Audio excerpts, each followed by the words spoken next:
How's it going, guys? My name is Zach with the Movie Castle, and today we're going to be taking a look at Tales from the Darkside. This is Season 4, Episode 15, and this one's entitled Don't Open This Box. It originally aired May 15th, 1988, and was directed by Jodie Foster, the lead actress from The Silence of the Lambs. That's a really out there pull, but hey, cool to see her. The episode stars Eileen Heckarty, William LeMassena, and Richard B. Shull. And I also want to throw out that one of the writers on this episode was Bob Balaban, who actually directed the very first episode of Darkside, so cool to see him returning as a writer. Now, all that being said, how's the episode itself? Not that great. There were a few things I liked about it, like the hook of a box labeled "Don't Open This Box." I mean, rule-based horror is a pretty cool classic trope. Think things like the button or the gremlins, don't feed them after midnight, and the idea of what's inside this box and what happens if I open it. It's a good hook. And I did like two of the characters. A bumbling mailman of mysterious origin and power. Maybe he's magic or something. That's really cool. And the nice old inventor guy was super fun and relatable. Both the characters have fun, naturalistic dialogue and are kind of funny. I like those two, and I like the hook, but that's pretty much where the pros end. There's three major problems with this. One is the pacing is all jacked up. That whole mystery of what's in the box and what happens when we open it, we're gonna open it in Act 1 and kill all the potential tension there. Then Act 2 really doesn't have enough to fill up the whole thing, and Act 3 is just kind of a whatever ending. I really wish we had structured it different. Postpone opening the box towards near the end, and figure out something to fill up that screen time, other than the weird contrivances we've had in here.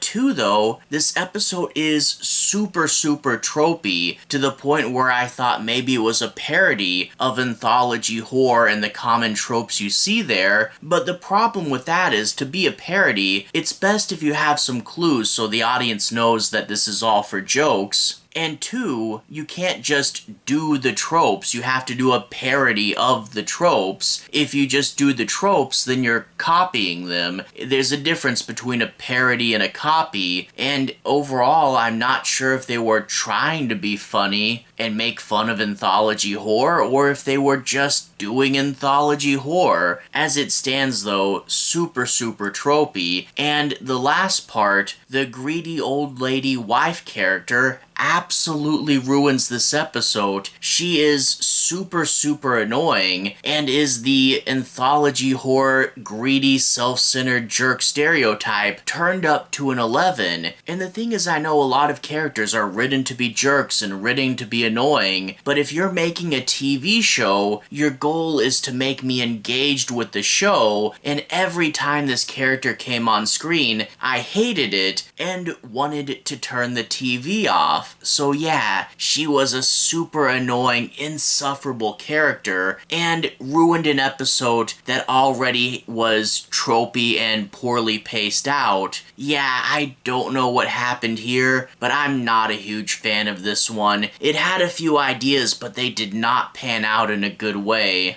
I can't say it's the worst episode of the season or anything like that, but still, I can't recommend this one. All that being said, though, I do want to break down and analyze a few things, and talk in more specifics about why it doesn't work. I'll be avoiding the end, and I'll try not to ruin anything major, so no major spoilers, but from here on out, let's take a deeper dive. We open up with this old man tinkering in his shop. It turns out he does repairs, but his real dream is to be an inventor. He wants to make something that's useful and benefits the world. A good goal, but we find out from his wife that he's not really been successful in this. Most of his inventions don't work, and he's not made a lot of money. The wife goes in with her character really strong strong at the beginning and says things like, I want luxury items, and this other old lady has way more cool stuff than I do. You're a failure because you can't give me material objects. We get the trope, but boy is it annoying here. Well, she sees a box in this guy's workshop and asks about it. It's a wooden box that has lettering on it that says, don't open this box. And he says, I don't know where that came from. I guess the mailman gave it to us by mistake, and I'm just going to leave it there until I figure out what to do with it. And she says, no, let's open it. So she does. Right there, really quick, killing all the tension. If you left it closed, you could have had us wondering, what's inside the box? What would happen if we open it? And you would also have the tension of wondering if they were going to open it or not. But no, box is open, and you know what? There's nothing inside. That's a letdown. So we made a big major mistake right at the beginning of this episode, and wouldn't you know it, in tropey anthology horror fashion, right as soon as the box is open, the mailman comes in and asks about it. Do you have the box? You didn't open it, did you? And get this, the wife says that because there was nothing in the box, the sealed box that she had to break into, she's worried that if they return it and it's empty, that someone else had stolen what was inside and that they would get blamed for it. It's super contrived, the wife is super stupid, but it keeps the episode going, I guess. She then says, maybe the box is here, but my husband's warehouse is so big and he's so busy, maybe if you gave him a reward incentive, he might find it. And the postman agrees to literally whatever she wants. And this is where we get the confusing plot structure of the middle. First of all, we have this time jump and the wife is wearing a nice dress and jewels, but because there's a time jump and you don't actually see the postman give this to her, it's not immediately clear that that's what's happening. Second, it's super implausible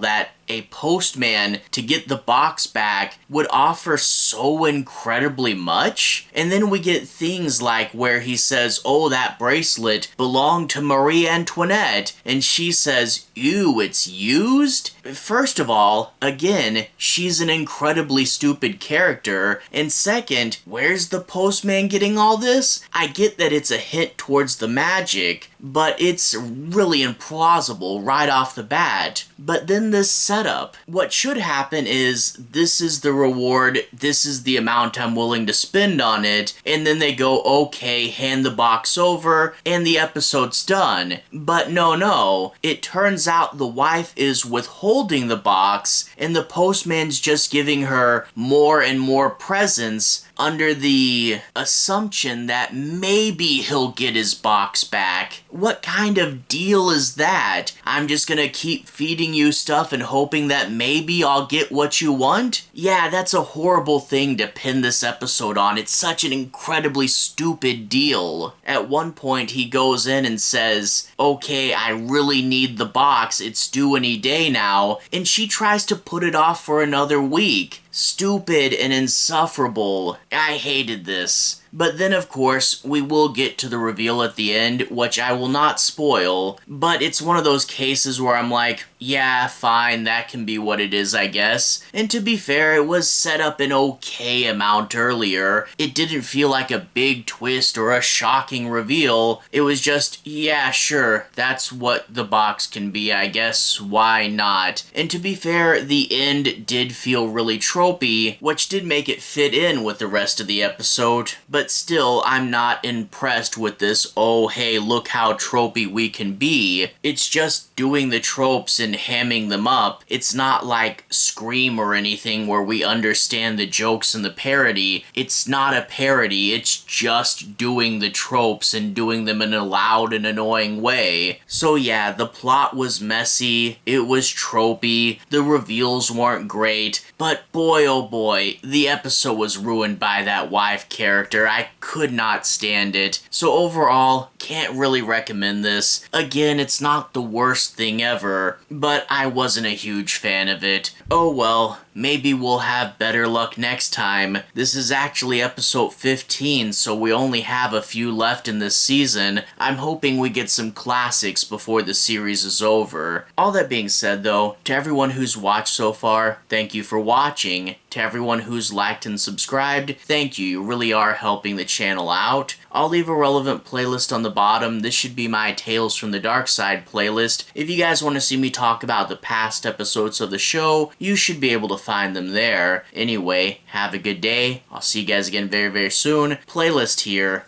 Have a good day now.